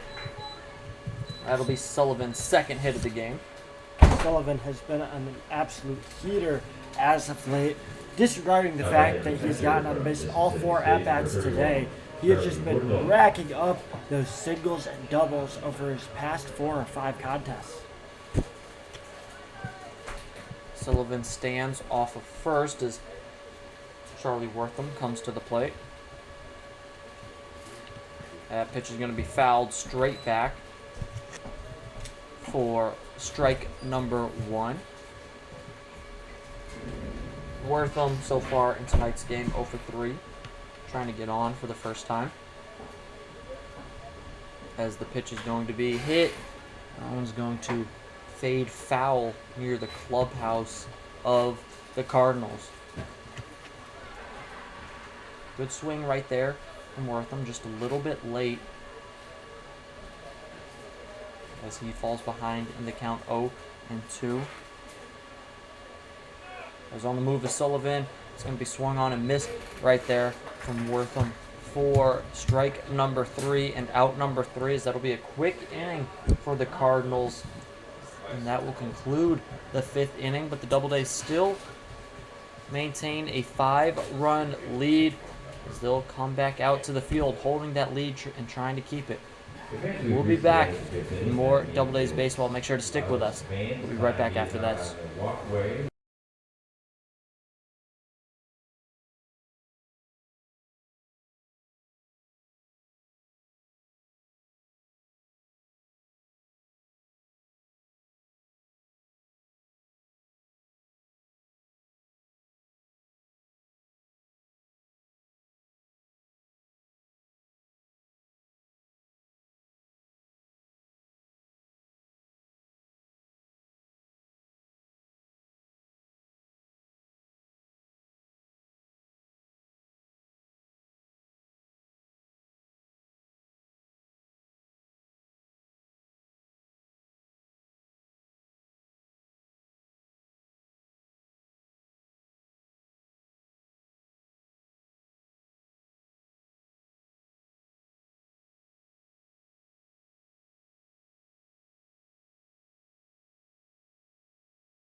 Number 44, Zach Montiembout, is going to come to the plate as it'll be a pinch hitter and a new pitcher. That's going to be Evan Frolick on the mound for the Doubledays in relief of Zach Ruffing. Pitching for the Doubledays, number 4, Evan Frolick. As Montiembout comes in to pinch hit for the leadoff hitter Zachary Aspect, is the first pitch you'll see from Frolick. Is low for ball number 1. Yeah, certainly an interesting decision to bring Montembout in here. Aspect obviously had that leadoff homer, has struck out twice since then. But if the Cardinals truly want to win this ball game, obviously it doesn't count for records, but if they do want to win this ball game, having a power hitter like Aspect in the order would be certainly a good thing. It's a quick 3-0 count to Montembout. One question I'd like to ask is, how do the Cardinals differentiate? Got to be a lot of nicknames in the locker room because they have 5 Zachs on their roster. Very perceptive. They also have 2 Antoines. As that one is going to be outside for ball number 4, 4-pitch walk to Montiembout as he'll head on over to first. Got to be a lot of last name calling, with Zach's. Isn't credit to them? Maybe I didn't realize maybe Zach was such a popular name in Canada. I know a few Zachs, but I don't know if I know 5 Zachs, let alone 5 Zachs in a roster. I can name 2 or 3, and you mentioned you probably do a lot of last name calling.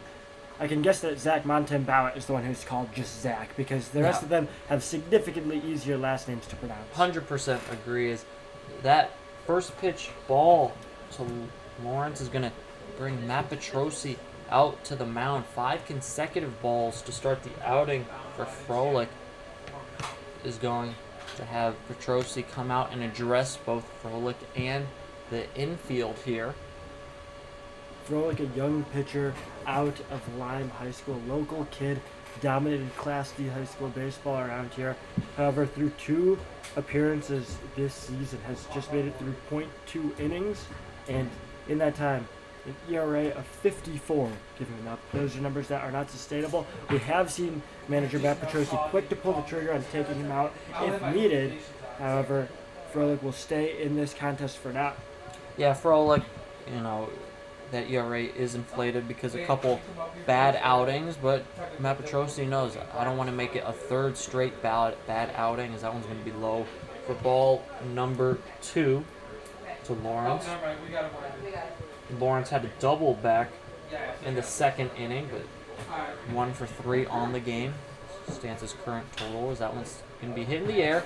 Out to right field as Johnny Serbo is going to come in and make the grab for out number 1.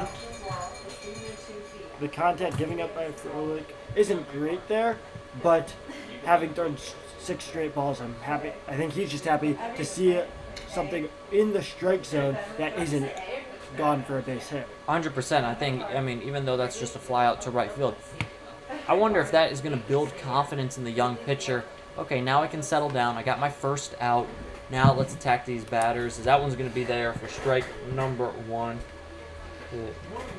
Desjardins. Desjardins has struck out in each of his last 2 at-bats.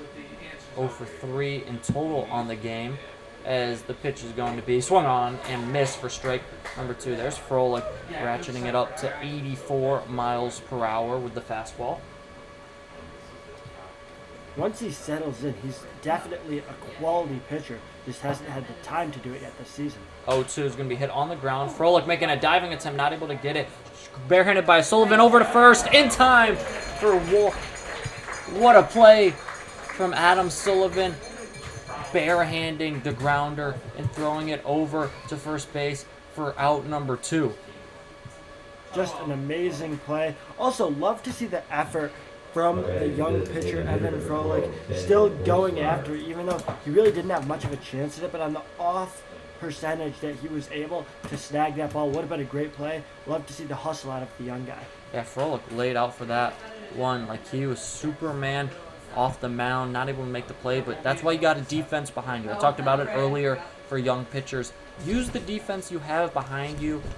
You know, even if opposing hitters make contact, let the defense help you out. And certainly Adam Sullivan helped his pitcher out right there. As now Froelich is quickly ahead in the count, 0-2, looking to get out of this inning after a opening and leadoff walk to a pinch hitter as Froelich deals the 0-2 outside for ball number 1.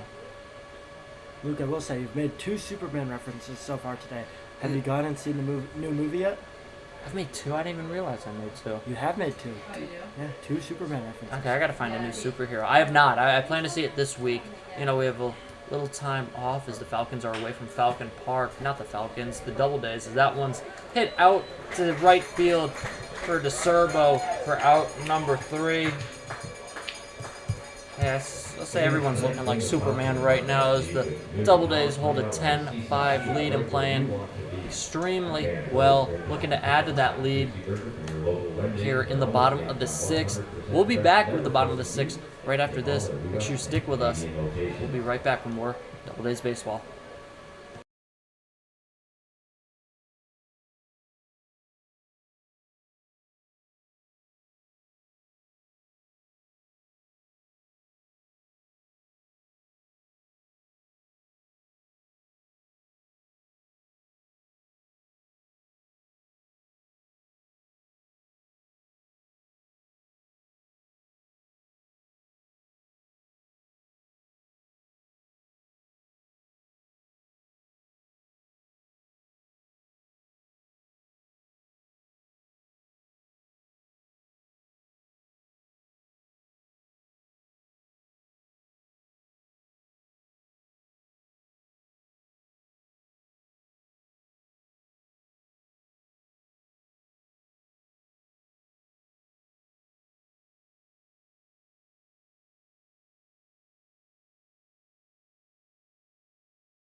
Here in the bottom of the 6th, Brendan Smith comes to the plate, having reached base twice via walks. He's 0 for 1. As it's going to be Tristan Wilson still on the mound, pitch high and inside for ball 1. As Gianni DeCerbo is on deck, and Parker Schwake is in the hole for the Doubledays here in the 6th. That one's going to be high and outside for ball number 2. DeCerbo on deck is probably the batter that the Cardinals want to see least, having gone 3 for 3 on the night with 2 extra base hits. DeCerbo has been a menace tonight. Pitch gonna fall in there for strike number 1 on the outside part of the plate. Yeah, DeCerbo has been a tough out to say the least. Swung on and missed right there as that pitch to even the count up at 2-2. So the Doubledays will be 3 outs away from securing a victory here against the Cardinals. That one swung on and missed again for strike number 3 as Brendan Smith will go down swinging, bringing Gianni DeCerbo to the plate.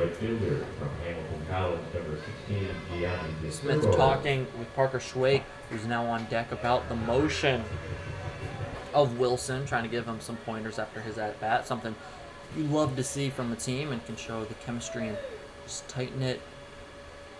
You know, a team can be just even in a couple months here in the summer. That one's going to be rolled over just short.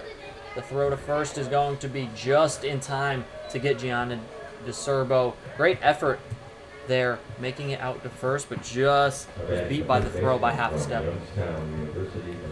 DeCerbo now just 3 for 4 on the night, but I'm sure he's a little upset that these don't count to the official PGCBL stats, because that certainly would have boosted his batting average. At the least, though, I'm sure it's going to bring his momentum and gain his momentum for the rest of not only this week, but throughout the rest of the season. Whenever you can go 3 for 4 with potentially 2 doubles as your stat line at the plate for a day, you're feeling pretty good. First pitch to Schwake is going to be high. Second pitch is going to be fouled back to even the count at 1-1. So as I mentioned, this exhibition game only being 7 innings, so the Doubledays will need 3 more outs to secure a victory and bring their record in exhibition games up to 2-3. Pitch is going to be a ball for a 2-1 count. That one's going to be hit foul to even the count now. 2 balls, 2 strikes, and 2 outs for Schwake at the plate.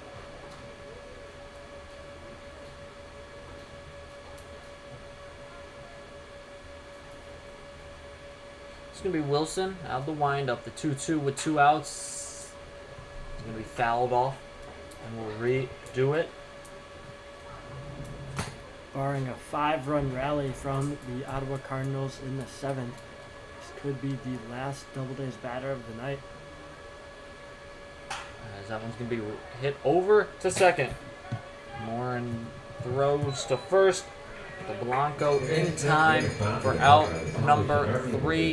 And that'll bring the Doubledays back out to the field, trying to secure 3 outs and a victory. Make sure you stick with us. The Doubledays lead 10-5. Try to secure a win. We'll be right back after this. Make sure you stick with us for more Doubledays baseball.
Ben Ruth comes into tonight's ball game trying to seal the deal for the Auburn Doubledays, needing 3 outs I appreciate Kira now.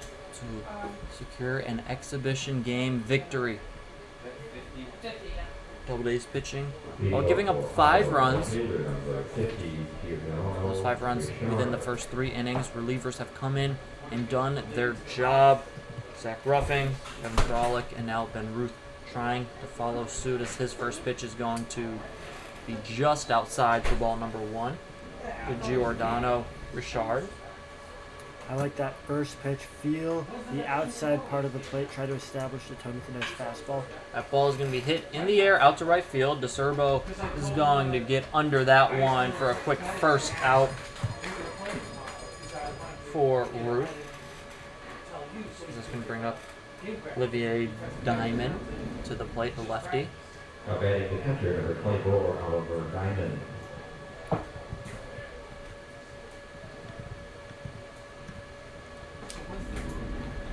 Ben Ruth, after having an arm injury, that one is just going to be outside. Slowly working his way up back to speed. He's put together a few good outings. Here's that pitch is going to be in the dirt for ball number 2. Count now 2-0 to Ruth. It's Diamond tonight. 2 for 2 with a walk, going to be foul. Count now 2-1.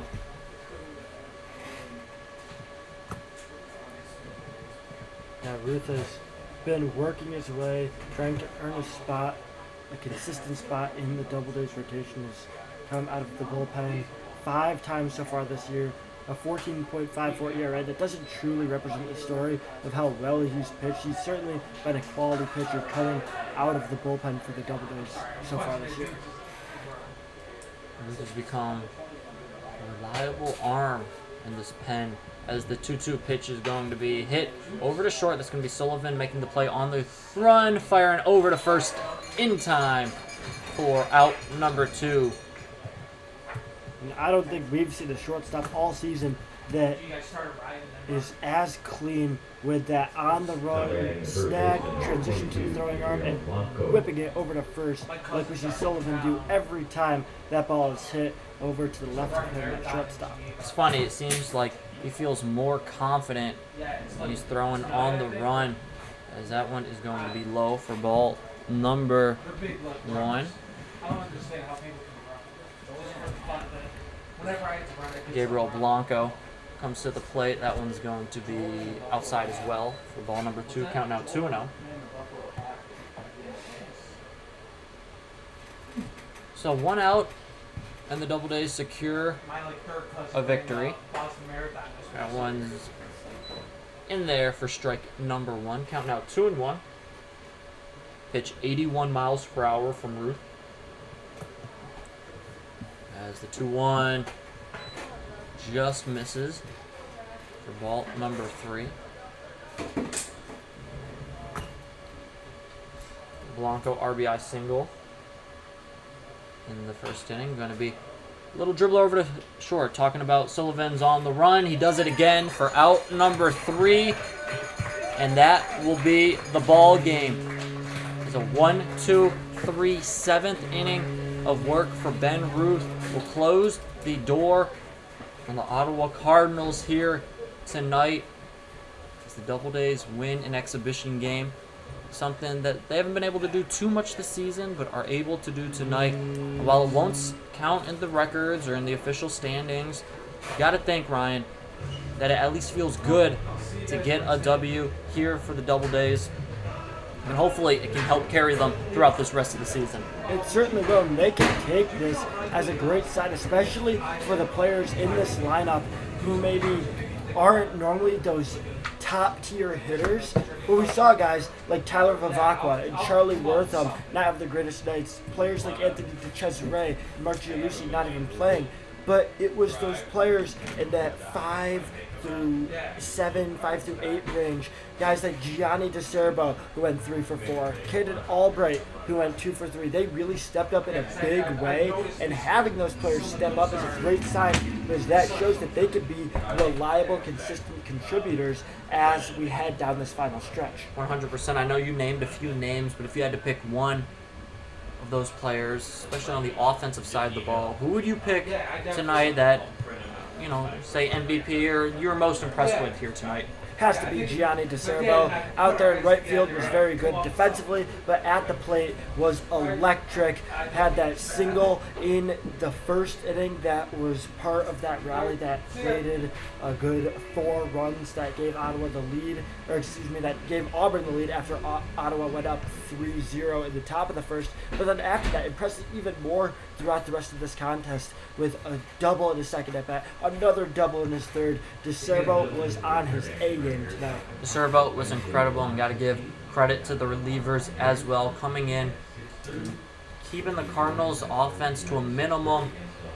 Zach Ruffing, Evan Frolick, and Ben Ruth doing the job here tonight as the Doubledays, well, they're going to get a well-deserved 2 days off, and they'll be back for their next game here at Falcon Park. That's going to be on Wednesday, and that's going to be the only home game of the week next week. So if you're in the area, make sure you come out for that one. That'll be the Doubledays taking on the Elmira Pioneers. That'll be a fun one here for the Doubledays, as it feels like all the games against Elmira this season have been fun ones, especially the ones here at Falcon Park. So if you're in the area, make sure you come out for that one. Then the Doubledays are on the road the rest of the week, and hey, as this regular season dwindles down, all of these games mean more and more Ryan, if there's one thing you want to see the Doubledays continue on and continue to build and do for this next week of games, what would it be? It's keeping the errors to a minimum, especially as the competition ramps up, the intensity ramps up. You need to be playing clean defensive baseball. We saw it here in today's game. 0 errors for the Auburn Doubledays. We need to make that a trend as we head into this final stretch. The Doubledays sit just half a game out of second place in the PGCBL. However, with an Elmira win today, they're only 2 games ahead of the Pioneers. So Auburn really needs to be playing close to flawless baseball throughout this final stretch. You mentioned 2 games back. The Pioneers are of the Doubledays. It goes to show you how big that game on Wednesday is going to be for standings purposes. So make sure if you're in the area, you come out to Falcon Park to cheer on your Doubledays. And if you aren't able to make it, make sure to tune in right here on the YouTube channel. Hit that subscribe button and that bell for all the notifications so you know exactly when we go live for this next home game. What a good one here tonight. We thought it might not happen because of rain, but after first pitch, rain said, we're not going to interfere with you guys. A beautiful night of baseball at Falcon Park here in Auburn. For Luke Backman, my broadcast partner, Ryan Story, we thank you for spending your Sunday evening with us here. Hope you have a great Monday and Tuesday, and we'll be back here at Falcon Park on Wednesday for Doubledays versus Pioneers. Hope you have a great night, everybody. We'll talk to you next time.